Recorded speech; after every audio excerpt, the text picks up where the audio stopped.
Send SMS, load airtime, buy bundles, or pay for MTN subscription services. Everywhere you go, MTN.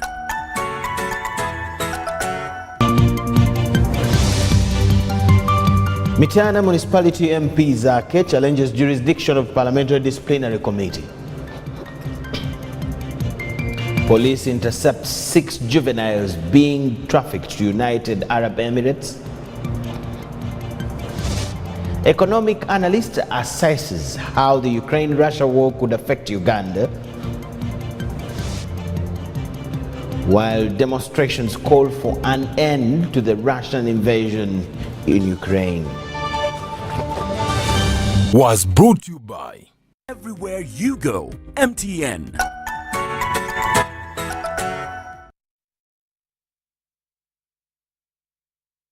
Yes, it's me, Michael Jordan Lukomwa, with Elizabeth Nakakoni, our sign language interpreter. In a first story this evening, Vice President Jessica Alupo has pledged government commitment towards working with religious organizations to improve the livelihoods of Ugandans. She was representing government at the installation of the first bishop of the newly established Orthodox Diocese of Jinja. Bishop Sylvester Kisitu was enthroned new bishop of the Diocese of Jinja and Eastern Uganda, as we see in this report. Sylvester Kisitu has been enthroned as the new bishop of the Orthodox Diocese of Jinja and Eastern Uganda. Bishop Kisitu, born in 1982, was enthroned at a colorful ceremony presided over by the newly enthroned Metropolitan of Kampala and all Uganda, His Eminence Jeronimus Muzeyi, and attended by the Vice President Jessica Alupo, who represented President Museveni.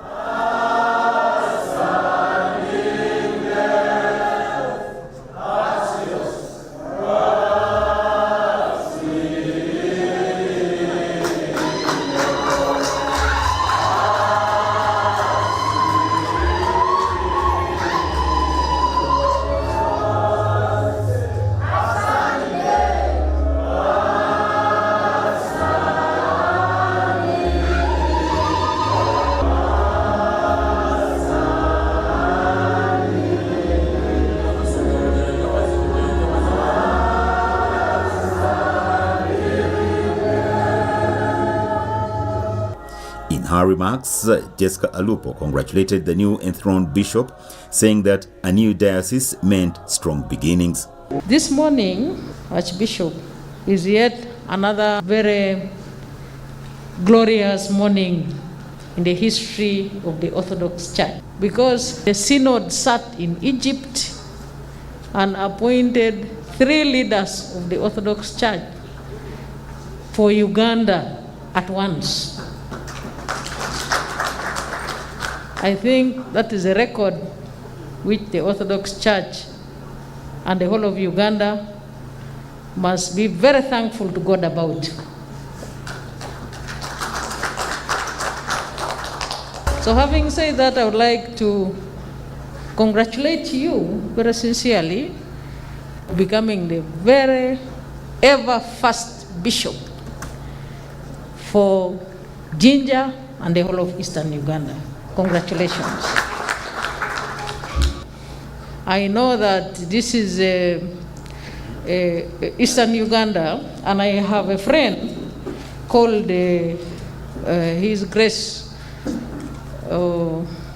Emmanuel Obo. He always reminds me that he works in an area which has 12 tribes, but he always reminds me that the 12 tribes are working very harmoniously and they coexist very well. But the 12 tribes are always requesting that you reach all of them. They compete for your attention. And I am happy that you are very energetic, and I am sure that you will reach to all of them when you are evangelizing and transforming them. But against that background, Your Eminence, I think it is a reason His Excellency the President sent you a gift. The name of the gift is Pajero Mitsubishi. I think after seeing that you are going to shepherd the 12 tribes, in order to reach them, that word sport now has a symbolic meaning. So you'll be able to reach those 12 tribes I think in 12 days or in 12 minutes, using that Mitsubishi Pajero from His Excellency the President. The new bishop thanked God for what he called a blessing of a new diocese and called for a renewal of efforts to reignite the involvement of the journey of Jinja. Reporting for UBC TV News, Stephen Kanakulia. Same. Micheal Municipality Member of Parliament Francis Zake has challenged the jurisdiction of the Parliamentary Disciplinary Committee to investigate allegations of misconduct against him to the person of the Deputy Speaker. While appearing before the committee, Zake said that the allegations against him are malicious and in bad faith. Micheal Municipality Legislator Francis Zake, together with his two lawyers Aaron Kiz and Benjamin Katana, while appearing before the Parliament's Committee on Rules and Privileges, said that the misconduct allegations leveled against him happened outside the presence of Parliament and therefore putting in question the jurisdiction of the committee to investigate the matter. As such, I am here only out of respect I have for you, honorable colleagues, and this institution. Zake told the committee chaired by Bugweli County MP Abdul Katunto that the allegations against him are malicious, describing the proceedings of the committee as being engulfed with different conflicts of interest. My security detail, to which I am entitled as a Commissioner of Parliament, was unceremoniously withdrawn without any explanation. That was my first punishment, Mr. Chairperson. Mr. Chairperson and colleagues, I was already a member of Parliament on all occasions that I have been tortured. The committee agreed to give Zake and his lawyers one more day to put their reasons as to why they think the committee has no jurisdiction to investigate the matter in writing. We received instructions from Honorable Zake this morning, and that's why we are not able to put in the submissions in writing. But the importance, the paramountness of this matter is such that we need to balance between urgency and the need to ensure a fair and adequate defense of our client. We so pray. The issue of jurisdiction is so important that if anybody thinks we are doing something without powers, I think we should find a way of resolving it and resolving it properly. We are not going to be unreasonably rigged. However, I don't think we shall give you the 3 or so days. We are going to give you 1 day. At the beginning of this month, Martin Mapenduzi raised the matter on the floor of Parliament, saying he intended to move a motion to have MP Zake relieved of his duties as a commissioner for degrading the integrity of Parliament and office of the Deputy Speaker in breach of Rules 84 and 85 of the Rules of Procedure and Paragraph 5 of the Code of Conduct of Members of Parliament. Shamim Naiga, Gloria Gutabinji, UBC News. Police has directed Kampala Division commanders to intensify operations against urban robbery, which is escalating with car break-ins and bag grabbing. The police spokesperson Fred Enang has displayed some CCTV footage exposing techniques being used by the Kampala robbers. This was at the weekly police briefing where more security highlights were delivered, as reported by Nasir Lukomwa. And for him is here, you see this head here. On Kampala streets, pedestrians are not safe and are exposed to urban robbers who grab their belongings. Police have unearthed new techniques these thieves use to break into people's vehicles. They managed to track and arrest a border rider of motorcycle registration number UFG 326Z, identified as Mawazi Jimmy, after he was captured at various CCTV zones. The suspect on the border would constantly alert his colleagues in motor vehicles with vehicle intrusion devices, who would immediately come into contact with the targeted vehicle, break in and rob the cash and other valuables. Kampala Police Division commanders are directed to reinforce operations during rush hours in Kampala. We also want to encourage financial institutions, supermarkets, other business premises, hotels, to adopt real-time monitoring. Real-time monitoring is that mechanism, which enables the owners of these venues to target harden their parking lots. Police have rescued 6 young adults who were being trafficked by the preferred recruitment agency to Arab countries. The aviation police intercepted the movement at Entebbe International Airport. Police are hunting managers of the company whose license expired. They are transported out of the country. They are taken straight either into a brothel or a camp. Their travel documents are immediately confiscated to prevent them from fleeing. And then the victims taken through a lot of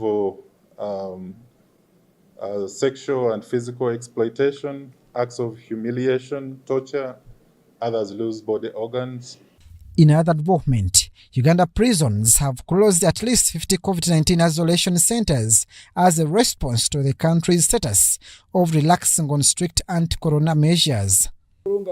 Using isolation centers, but we are going back to the traditional way of, if you are arrested in Waise, you go to Naweru. If you are arrested in Mukono, you go to Kauga without having to crisscross Kitaria and the like. Visitation to inmates is now okayed, and other measures have been relaxed. Normal prisons operations, including court operations and visitations. This is very important, that now we have allowed visitors in the normal setup.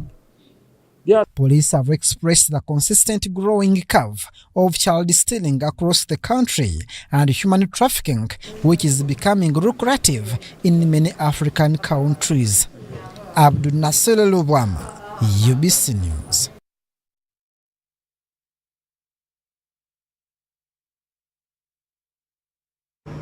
Russia has more than doubled its interest rates to 20% in a bid to halt a slump in the value of their currency.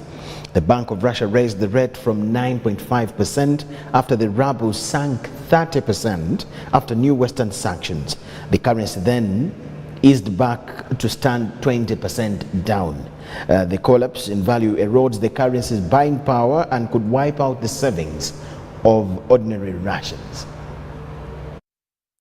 Within the last few hours, the Russian ruble falling nearly 30% after the United States and other Western countries blocked the Russian central bank from the SWIFT banking system, which is considered the backbone of international finance.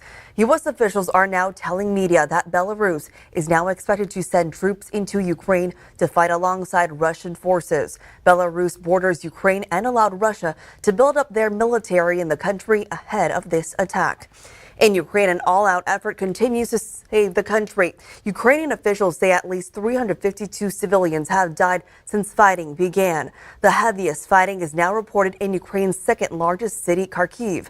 And in the nation's capital, Kyiv, there are growing concerns. The United Nations nuclear watchdog says missiles hit a radioactive waste disposal site in Kyiv, but there are no reports of damage or release of radioactive material. Kyiv is not only the symbol, it's our native city, and we want to make sure that the world knows that Russia's main target is right now to take the city. Within the last few hours, the Russian ruble falling nearly 30% after the United States and other Western countries blocked the Russian central bank from the SWIFT banking system, which is considered the backbone of international finance. U.S. officials are now telling media that Belarus is now expected to send troops into Ukraine to fight alongside Russian forces. Belarus borders Ukraine and allowed Russia to build up their military in the country ahead of this attack. In Ukraine, an all-out effort continues to save the country. Ukrainian officials say at least 352 civilians have died since fighting began. The heaviest fighting is now reported in Ukraine's second largest city, Kharkiv. And in the nation's capital, Kyiv, there are growing concerns. The United Nations nuclear watchdog says missiles hit a radioactive waste disposal site in Kyiv, but there are no reports of damage or release of radioactive material. Kyiv is not only the symbol, it's our native city, and we want to make sure that the world knows that Russia's main target is right now to take the city. Civilians are picking up guns and joining the fight, while also calling for more help. Russian President Vladimir Putin today ordered his military deterrence forces, which includes nuclear arms, to be put on high alert. Talks between Ukraine and Russia are scheduled for tomorrow, but Ukraine's leader is not counting on those talks being successful. In St. Petersburg in Russia, more protesters arrested over the last 24 hours. Russians in cities from Moscow to Siberia have taken to the streets again to protest Russia. Now, still about Russia's invasion of Ukraine, it has led to a coalition of NATO-aligned countries to set measures meant to sever Russia from the global financial system. Among them is the Society for Worldwide Interbank Financial Telecommunication, commonly known as SWIFT. This has caused a dramatic escalation in the financial pressure on Russia. The older blocs select Russian banks from using SWIFT, the international payment system employed by banks to send money around the world. Brandwea Ruhanga looks at the implications of the economic sanctions on Russia and its trading partners across the world, as we see in this report. Dr. Samuel Kazibwe, an expert on international relations and diplomacy, says the move will certainly be painful for the Russian banks and markets to raise money in foreign markets for large domestic infrastructure projects, most likely hampering growth. Banks, more than 10,000 banks globally, rely on SWIFT system to send messages that are used as a backup for transferring monies across banks and across countries. So the moment you kick Russia out of this system, you are essentially going to cripple its economy. In fact, the sanctions have not been immediately affected. Businesses globally will be affected as Russian businessmen affiliated to President Vladimir Putin around the globe are also affected, the largest being Roman Abramovich, owner of Chelsea, a prominent football club in England. It's not only Russia that is going to be affected, because you see, Russia does not trade alone. It trades with the entire world. Most of the companies and banks you have in other countries have got offshore companies in Russia. So businessmen and company owners in United States, in Europe, Latin America, and some from Africa are also going to be directly affected. Africa is certainly not isolated because fuel prices are likely to skyrocket and prices of other commodities such as wheat. If Western countries are stopped from using the Russian airspace, you certainly expect a rise in commodity prices, because this is the easiest route for commercial planes carrying goods from Asia. That is the easiest route you have even for Africa, because you do not have many commercial planes that can fly direct from Asia to Africa. Civilians are picking up guns and joining the fight, while also calling for more help. Russian President Vladimir Putin today ordered his...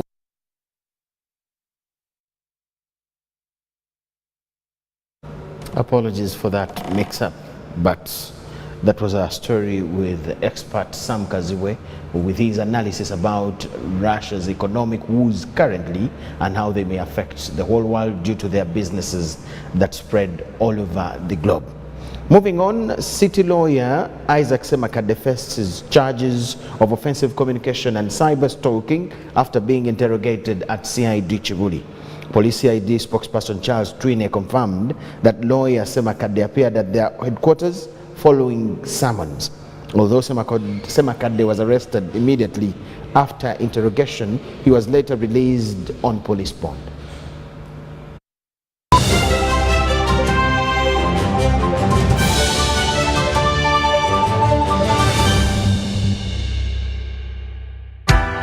MBs are now bigger MBs only on MTN. When you load a daily bundle of 250 shillings, you no longer get 15 MBs, you get 30 MBs. For 500 shillings, you no longer get 40 MBs, you get 80 MBs. For 1,000 shillings, it's no longer 100 MBs, it's 180 MBs. Dial *150 *10 hash or use the My MTN app to load bigger daily bundles only on MTN. MTN is regulated by the Uganda Communications Commission. Ankole, Muhango. They actually date, don't date. Vivagishu, Humoba football full. It means king size freshness for all. Movit Family Soap is giving you a fresh start for your family. This soap is indeed so big. Tagwere, Muangazi, it has a great kawawa. Oh, nada, no nada, kare no nada dala. Available in coconut, aloe vera, lemon, and rose. Find the king size Movit Family Soap in all Dukas, next supermarkets close to you. Movit all day confidence. Double MBs. For the same price on daily bundles with Airtel, now you get double MBs for twice your enjoyment. For 250 shillings, you now get double. That's 30 MBs. For only 500 shillings, you get 80 MBs. And for 1,000 Uganda shillings, enjoy 180 MBs. All valid for 24 hours. Dial *175# or use the My Airtel app to enjoy double MBs on your daily bundles for the exact same price. With Airtel, the smartphone network.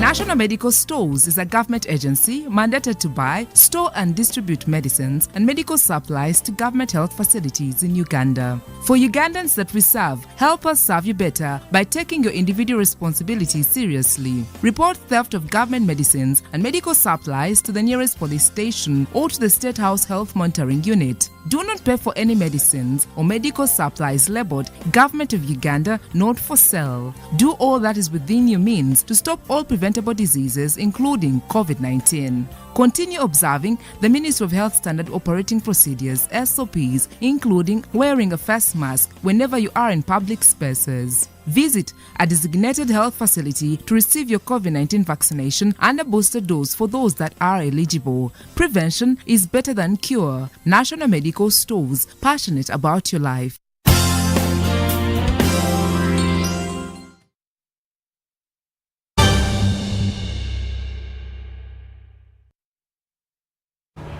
UBC News Tonight. Welcome back from the break and thank you so much for keeping it with us. Now, there is a very good story here. A team of specialists at Mulago National Specialized Hospital have successfully separated conjoined twins who were referred from Hoima District in December 2021.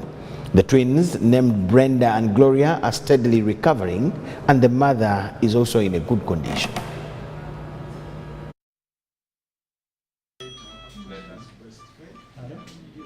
Born to Kugonza Helen and Italemwa Moses, conjoined twins Brenda and Gloria were delivered at Hoima Hospital in December 2021 through a cesarean section. They were immediately transferred to Mulago Specialized Hospital, where they went through different tests to ascertain which organs they shared.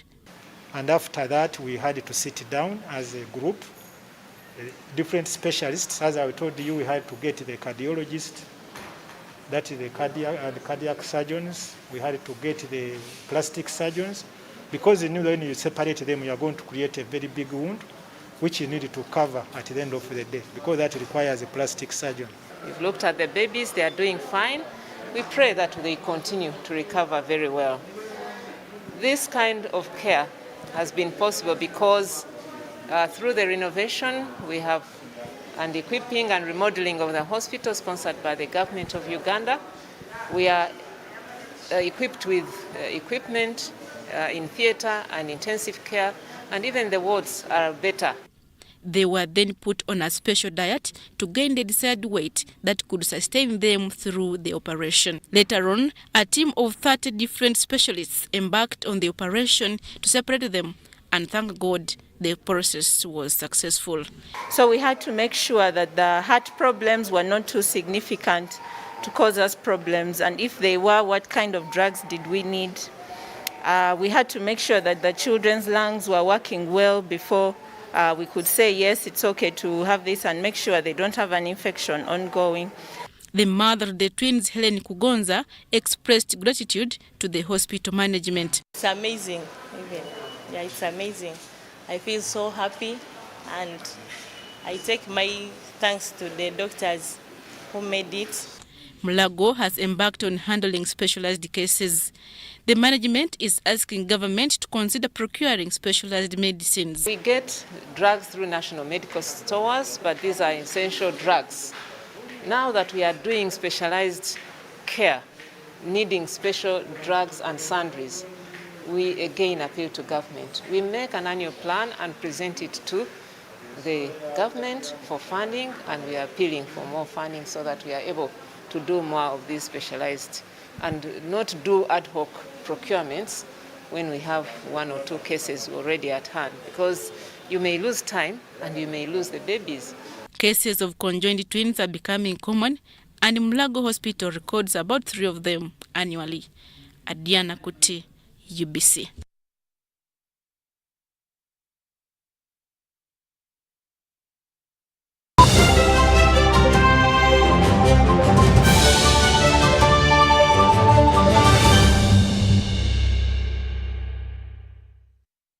On the international scene, Ukraine and its allies on Monday called for United Nations investigation into possible war crimes committed by Russia amid the invasion. A draft resolution is now set to be considered on Thursday after Ukraine won its bid to have the urgent UN meeting. Meanwhile, there have demonstrations calling on Russia to stop the invasion.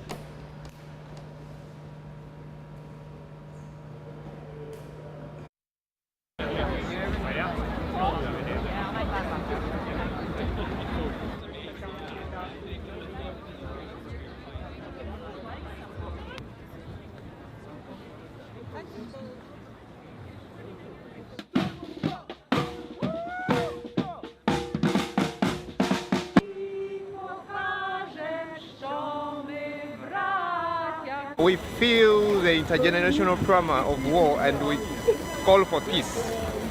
Putin, please put down the guns.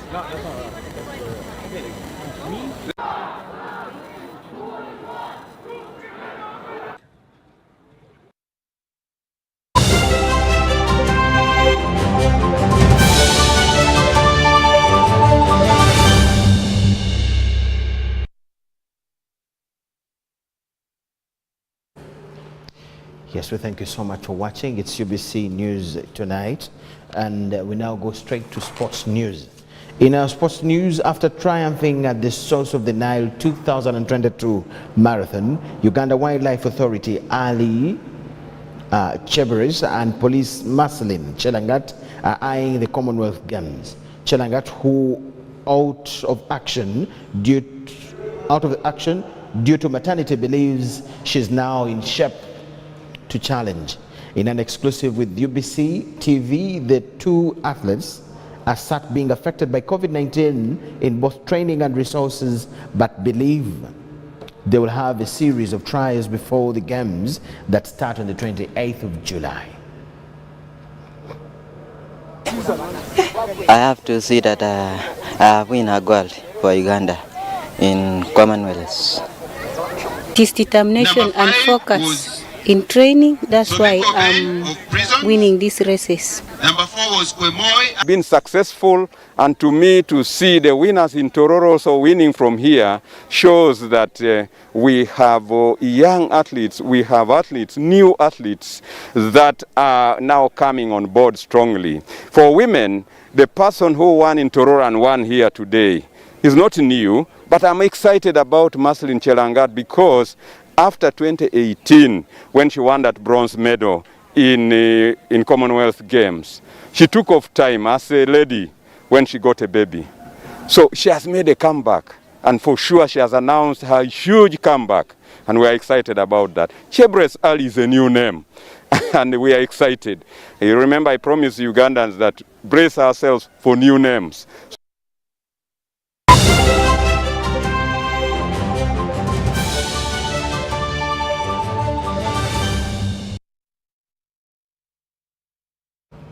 That brings us to the end of what we had for you at this particular point. We'll have a big arrangement at 10 p.m. For now, thank you so much for watching. Let's close with a look at the top stories once again.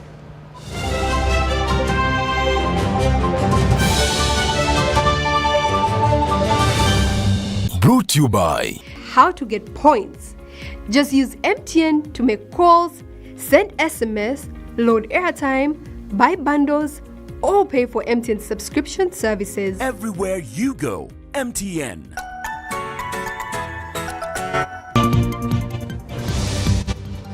MP Francis Zake challenges jurisdiction of the Parliamentary Disciplinary Committee. Police intercepts 6 juveniles being trafficked to United Arab Emirates. Economic analyst assesses how the Ukraine-Russia war could affect Uganda, while demonstrations call for an end to the Russian invasion of Ukraine. Was brought to you by Everywhere You Go, MTN.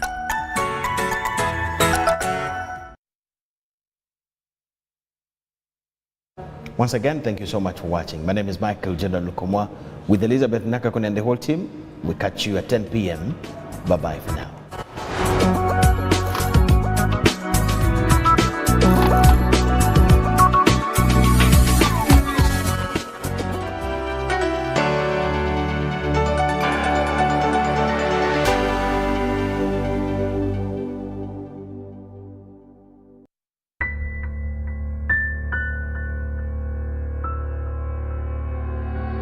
Like the sea.